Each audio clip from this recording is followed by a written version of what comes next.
Welcome to In Our Community. I'm your host, Vidya, Pradhan, and my guest today is Lynnea Hagen, the president of the Abundance Company, a business and life coaching enterprise that helps people who are feeling stuck or plateaued in their lives.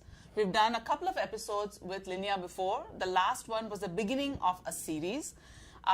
In that episode, she introduced us to her unique biosystem for success.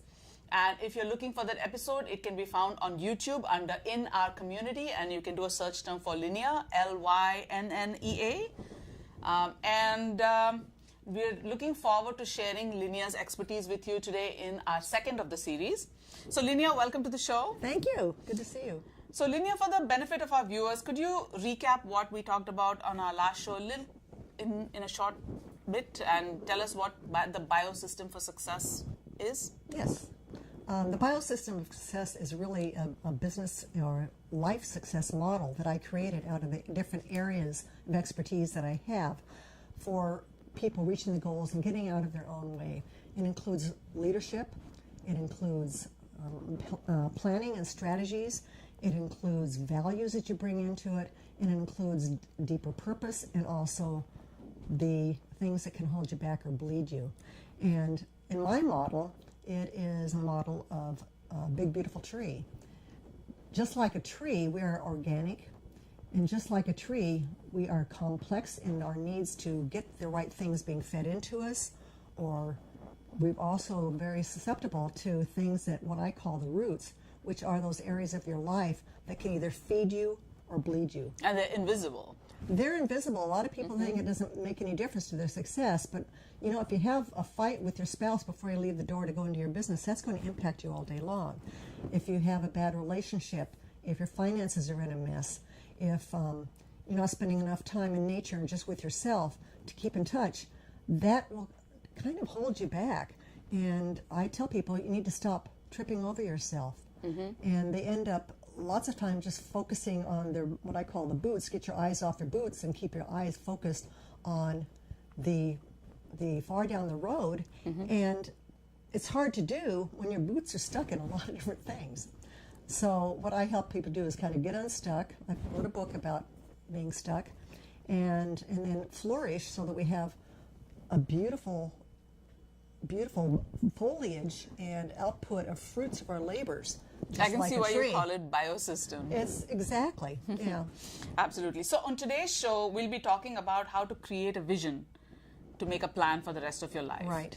And as I understand it, this comprises of 6 steps. But before we do that, why don't you give us an example of what is the typical mental or emotional state of the person who's coming to you for help? What are they going through, and what is it that they can't handle for themselves that they feel the need for external help? First of all, I think most of us find ourselves in a place where we can't handle everything ourselves. And it's okay to ask for help. It's essential to ask for help. We need to clear out all that stuff that's floating out there. One of my clients told me, she said, you know, you took all that stuff that was floating out there and you synchronized it. And I think that's really important, to get a team together, even if it's a team of 1 or 2, and synchronize it. So, and we're not exactly objective viewers of our own lives. We don't have an objective view, especially if you created the business yourself. You're very subjectively in the middle of it, at the core of it, and you may be the core problem. Right. So typically, my clients will find themselves in a place where they're not getting the results that they want. Maybe they have a team that's not very productive. Maybe they have people that are not fully engaged in their jobs while they're there at work. Is this something they've identified, or you're telling me this is the root problem? Is it typically manifested as my business isn't growing, and then you start exploring as to why that might be happening? Or do they usually that's it. You know, they've had the same income maybe for several years, and they're not finding a way to maybe bump that up. And or even I had one client who wasn't really sure on even how to create the next vision for his business, and that was really an inspiring relationship with him. He just knew that he wanted to have a business or start one. Oh, he's been in the same business for 20 years. But? And I've had a couple of clients like that who have been in the same business for a long time, and they just hadn't fully been able to articulate or envision what they could do next or how to grow their business. So that's something I help with. That's typically what they come to you for help with. Yes. So can you give me an example of someone who came to you with this kind of help and the thing that you identified that was a problem in their lives, in their business? Well, my favorite story is a gentleman who had a software company, an accounting software company. And his business was stuck at a certain point and had been like that for a long time, and he was really frustrated. And he also wanted to attract certain employees, people in the industry that he really wanted to come help him out and work for him. And actually, I worked with him for about 4 years. And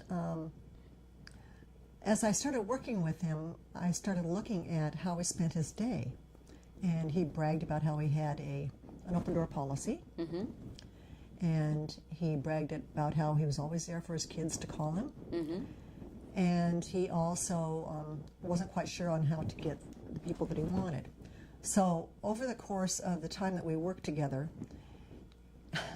I worked with the whole team to help him get clear on why they're there and what that business is all about and how they're going to serve the community. And we came up with a set of values to continue to drive a culture that was really, really caring based on what he was there for. And I went through a series of interviews with people that he was considering to see if they'd be a good fit. And I also shared with those candidates the business plan that we had created, which is the one-page business plan, but I do it a little differently because I do 6 steps, and we'll talk about that. Yeah, that's the next thing. And the people that he showed that to were so impressed that they wanted to be there because that showed somebody who had great leadership and also had a vision for the company and how they were going to achieve that and how, as an employee, they could fit in. It made a huge difference to his business. So that's one, and then do I have time for another? Well, why don't we, this really gives us an insight into how you work with clients. Right. So I think this would be a good place to talk about the 6 steps. So let's get started because this episode, maybe we can even title it The 6 Steps, and let's take it from step 1. Now, if we're looking at the biosystem of success, this would be the flourishing part of the tree. Okay, so when I started drawing out everything that I do, I noticed that the tree was kind of like a pyramid, and so we're going to approach it like a pyramid.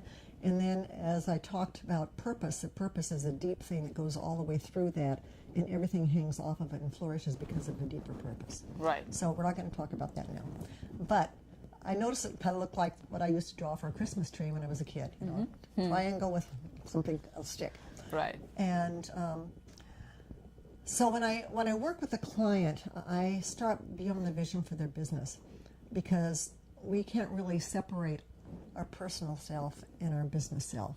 They're all inextricably connected. And so I start with the definition of success for that person, for the leader. Is that the first step? That's the first step. Define because success. we have to have a target. And it can be very different for different people. Well, I've had a lot of people that would come to me and say, I'd ask them, I said, well, what do you want? And they said, I want to be more successful. And I'd say, well, how are you going to know when you get there? And they had nothing that they could put their finger on that's saying, this is what success means to me. And so we start there. So what does success mean to you personally? What would it allow you to do? What would it allow you to do for your family? What would it allow you to do for your own occupation, how you would occupy your time? What will that do for your own expansion? What will it do for how you spend your recreation time? Let's get out of this stuff that just is business and go out to what your dream is. What your dream. And I believe that everybody deserves to achieve a dream, and I help them flesh that out. And it doesn't necessarily have to be business success or more revenue. It doesn't have to be that way. What kind of, when you do this exercise with your clients, what is the top definition that turns up? Oh, most of it has to do with leaving some kind of legacy for the community or the world. Right. And what they can leave for their family. Okay. And it's that old saying that nobody laid in their deathbed and said, gee, I wish I spent more time in the office. Right. They have a lot of regrets about their personal life. Hopefully we can live life without regrets, but maybe there's something that Well, was that's kind why of they left come out. to you, I That's why guess. they come to me. And I want to just kind of back up and state that what I do is applicable to the individual as well. I work with directors within larger corporations. At one time, I had 3 of them within Intel Corporation. Okay. And so they can apply this to their own job, to their separate job as or an individual can apply it to their life, which I call the business of me. Right. So start with your personal definition of success. If you won $10 million, how would your life change? So this So is you're going to not bring out just your looking at. dreams. So you're not just looking at the dream, but you're also looking at the impact of the dream on Yes. the individual and the business. So does that mean that when you've gone through this exercise, that people look and say, "Oh, maybe that's not my definition of success after all"? Does that happen? Absolutely. Okay. Yeah, So they just look at it and say, absolutely. "Oh, maybe doubling this business isn't my goal after all because of the negative impacts it would have." So at the end of the process, is that what they come out with? A very clear idea of what their definition of success Absolutely, is? because I have a structured step-by-step methodology to go through, Okay. and I give them a lot of examples. And so what will allow you to do, but also what you no longer have to do. Like I'd get somebody to do my hair every day. So Right? that is that type of Okay, thing. yeah. To kind of dream on that. Yeah. So and it it's- can be a small thing or it can be a big thing. It doesn't have to be a monumental legacy-leaving definition of success. Nope. It can be as simple as, I want to be healthy and fit, or And then I want getting to have a good relationship with my spouse. Right, and then Right. finding and defining, how are you going to measure that? How are you Healthy going to and measure? fit. Oh, that's right. That's Yeah. right. Measuring it. You gotta Defining measure it. success and measuring it. Yeah. Exactly. As you said, how do you know How are you going to know when you get when there? you get there? Yep. All right. So that's in step 1, define success. Right. And not just that, but what does success mean to your life? What will that defined success, how will that impact your life? So that's Right, step 1. exactly. All right. Step 2. Step 2 is then creating a vision for your professional life, whether you're head of an organization, a smaller organization within a big organization, or if you're a salesperson and you want to create a little business for yourself as a salesperson. And so we start with a vision for yourself and your business professionally. And so the vision is, So the vision is different from success? yes, because this applies to your business. Okay. I tell people that your business plan, and that's what we're doing, is just the vehicle to get you to the top, which is success. And mind you that this is like a pyramid. So we start at the top first. Right. You can't do ready, aim, fire. You got to do Where's the aim target? Right. and get it in your sights. And if you Right. don't have it in your sights, then it's really hard to create something to get there. Okay. So step anyway, 2 is creating the creating plan? an impelling vision. We're starting on Vision. a plan. Okay. And the vision is very clear. You can see it. Give me you an can smell example of a vision. it. Let's take an example of success and then the vision. Let's just walk our viewers through the process. Okay. So success is I want to leave X amount of dollars to my children. Okay, so I that's- want to have this kind of home maybe, or I want to be able to only work 50% of the time, Right. or have a second home at the beach. I mean, there's a lot of different things. Or leave X amount of money to. So how about we take an example of, I want to leave X amount of money to my kids. So what would the vision for that be? What would the next step be? Well, then you have to create a business that will allow you to do that. Right? My vision, my level of success is being able to create a scholarship from my high school in Des Moines, Iowa, because my sister was in her senior year and she was killed and never got to go to college. And so that's impacted my whole life. Right. And so that's part of my definition of success for me is now how am I going to do that as a business owner? Right. And so the vision is, how can you get very, very distinct on what it is you're creating? Okay. This is not a mission statement. This is a vision. So you got to be able to see it. Mm-hmm. So what is the geography? Do you want just to be in San Jose or San Francisco? Do you want to be in the western 99 states? That's really detailed. It's like the journalistic questions. Okay. Who, what, where, when. That's So- step 2. and that Asking is- all these questions. Yes. And so, Okay. by 2000, where are we now? 25. Already. Yes, 2025. 25, my business will be generating this much money, serving this particular types of clients in a certain geography. Maybe it could be nationally, on a national level. Right. And we'd be generating this type of product. And we would also be, I just drew a blank. Because it doesn't address the how. We've already addressed the when and the where. Right. And the what. And so we're going to go from that, and we could also program what type of technology, utilizing a particular type of technology. Right. But you've got to be very distinct, otherwise you've got to have something to Exactly. to So go what's for. step 3? So step 3 is creating a very, very solid purpose statement for your Interesting. That business comes mission. after creating the vision. This is, well, the purpose statement for you is something that is created early on, and we haven't gone into that yet. But that's the trunk of the tree that goes into the roots. But this will be the mission statement. Okay. And a mission statement is something that can be stated in about 8 to 10 words, so that people who work in the business and people who are thinking about coming to you Instantly know. My purpose, my business mission statement is to create organizations that inspire the soul. That's why I do what I do. And you could have a mission statement for your life as well. Absolutely. Right. Okay, so create a mission statement, 8 to 10 words. So we've defined success, created a vision for how to achieve that success using these metrics of asking all these journalistic Right. questions. And then you've created a simple mission statement that encapsulates the vision in a way. Or more, it encapsulates your goal as a person.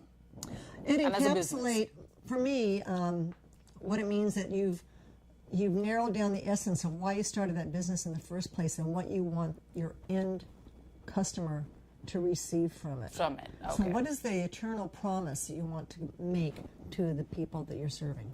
Perfect. And step 4. Okay, step 4 is, that's when you get into the numbers and start actually creating the pathway to get to where you want to go. I mean, I say that what do? I create clarity and pathways. So that's part of this pathway. So these are the measurables to measure on a very objective level, because there are numbers attached to it, whether or not you're making progress. So in this year, by the end of this year, or by the end of first quarter 2020, I will have, it's very, very affirmative. Yes. I will have 15 employees. I will be utilizing this technology. I will have this many locations. I'm generating this amount of revenue. I'm generating this amount of profit. Now, you've had a lot of business experience. Do you bring that to bear when we get Yeah. to this point, or is it mostly driven by the client? I don't know. They have to make those decisions. This is their plan. What I do, I sit down next to them, and they sit at their computer, and they are writing this out, and we're sweating. I tell you, the first parts are the hardest part, to tell you the truth, because getting all that stuff that's been kind of churning in them and not trying to figure out what is the essence of what they're trying to achieve and what does that mean to them is really the tough part. But they know their business. I don't have to know their business. I've had businesses everywhere from construction to photography, attorneys, CPAs, everything. I don't But you're have to know providing their an business. overview, or at least a devil's advocate. Do you find yourself playing that? Do you find yourself saying, that is actually pretty impractical?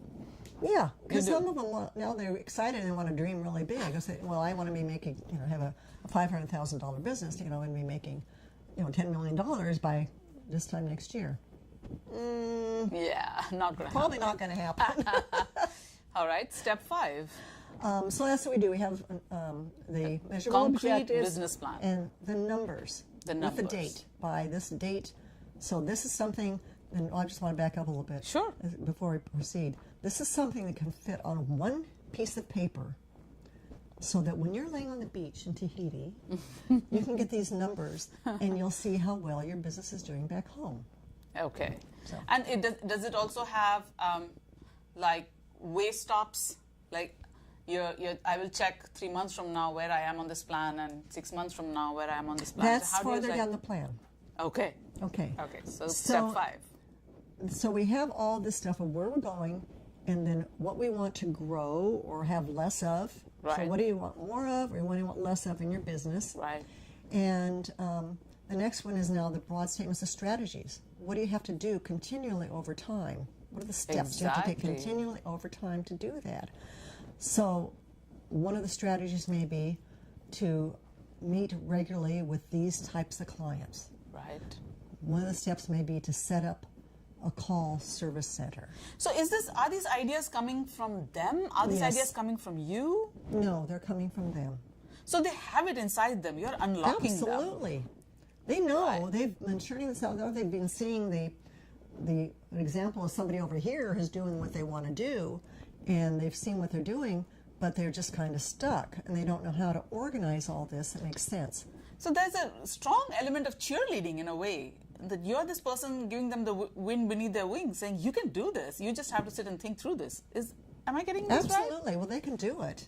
They just don't know how. Right. And I'm breaking it down for them. I'm breaking it down for them in bites. Right. Nibbles. I had a radio show, live talk radio show, several years back, and one of my guests, I interviewed leaders that had written books and stuff like that, and one of them responded when I asked this question: what is the one thing that business owners fail to do? Mm-hmm. He said they fail to take time to think. Right. They're so busy looking at their boots, they're not looking far down the road. They're reacting. They're reacting rather than taking the time to build something so they can respond, which is a Right. big difference from big reacting. difference. And Absolutely. reacting can keep you stuck. Absolutely. All right. So we're at step 6. We're at Let's talk step about it. 6. And so when you look up the pyramid, you're going to see things that now can be broken down into little nibbles. And so this is where we get into the quarter by quarter things that need to be done in order to support those steps. So you might, and these are action plans. One action plan may be to hire a certain person. And then there's a name that is set on that action plan so that somebody's accountable for doing that, and by what date, the month. Wow, There. that's specific. And it's really great because as a leader, it really shows the people who are working down here doing these other things how they fit in to move the enterprise forward. Absolutely. Is this plan usually shared with the employees? What's the level of transparency that happens with this kind of plan? After all, this is the leader's plan, really. This is the leader's plan, and the recommendation that I make is to have an all-hands meeting, and you bring everybody in, and you go through it with everyone. Okay. Because So you're essentially saying you're all rowing this boat together, so you better know Yeah. where you are going with this. and they can look at it and they can say, all right. Frankly, very few people have ever seen anything like that within their own companies. Right. Very few leaders have ever generated anything like this. Right. And so if we have a master plan for, like if it's a bigger corporation, then we can have a plan that feeds into that, and there's software to do that, feeds into that kind of supports it, but also has the same steps. Right. I think it's extremely beneficial for employees and stakeholders to know exactly where the business is going and what's going to be happening in the next 5 years. So let's quickly, I think we have a couple of minutes, so let's summarize the 6 steps, starting with number 1 is? Another one is the personal definition of success. Number 2 is the vision. Is the vision. Number 3 is the mission statement, which is a short 7-8 word long phrase. And this is a really hard thing to construct. It's a really hard thing to construct. And do people want to be different about this? They want to have something that's very unique to them, or are mission statements usually pretty generic? I don't think they're very generic at all. They're very specific to the business and the person. Yes, absolutely. 3. And the 4th is the strategy. Did I get that right? It was objective, so what are the yes. measurables? What do you want more of? What do you want less of? Right. Measurables. 4th is the measurables. 5th is the strategy. And the strategies to get there. And the 6th is Action quarter plans. by quarter action plan. These are the day by smaller day, projects. And viewers, this is something that eventually does get shared with the business, Yes. with all the stakeholders of the business, so that everybody knows where Where they're going and how they fit in. how they fit in the Yeah. process. So if you are watching this show and you're thinking, this sounds like me, and I need to get unstuck, how do they get in touch with you? I can be reached by email, and that's Lynnea, Lynnea, at the abundance. Nope, hold on. Lynnea, I changed it. Lynnea, Lynnea, at abundancecoaching.net. My office phone number is area code 408-975-9930. And I have a Facebook page. I'm on LinkedIn. I am on Twitter. And that's Lynnea Hagen? My Facebook page is Lynnea Hagen, Success Strategist. Success Strategist? Strategist, right. Okay. And so if that is a little overwhelming for you right now, Lynnea has also written a few excellent books on this subject. And Lynnea, can you share those with us? I will. They're kind of shiny. I hope they show up. The first one I did, how much time do I have? Maybe a minute or less. Yeah, about a minute. Okay. The first one I wrote is The Spirit of Silicon Valley, and this is a story of real people living in Silicon Valley and what they found living here, and they're all entrepreneurs. It's really amazing. And inspirational. Yes. Yeah. So The Spirit of Silicon Valley, okay. I co-authored and edited this book. The second one is I was asked to be part of the largest selling book series in the world, and that is The Change, book 7. And I have my own personal story in there. So this is your story in there. This is my personal story. Story in there, right. I'm pretty open with all the stuff that I've been through. And then my last one that I'm really proud of is Lynnea Hagen on Stuckness. 140 insights and tips to get unstuck, get going, and get what you want. And that pretty much encapsulates different tips that you can journal on. Each would have a place for journaling on the biosystem of success. So that is pretty much all the time we have for this particular show. But this is a series, as I said, this is the second in our series. So Lynnea, I am very much looking forward to the next one where we, I think, drill deeper into each of these steps and how to help yourself. And thank you so much for being on the show with us today. And viewers, look out for the next one. Thank you so much.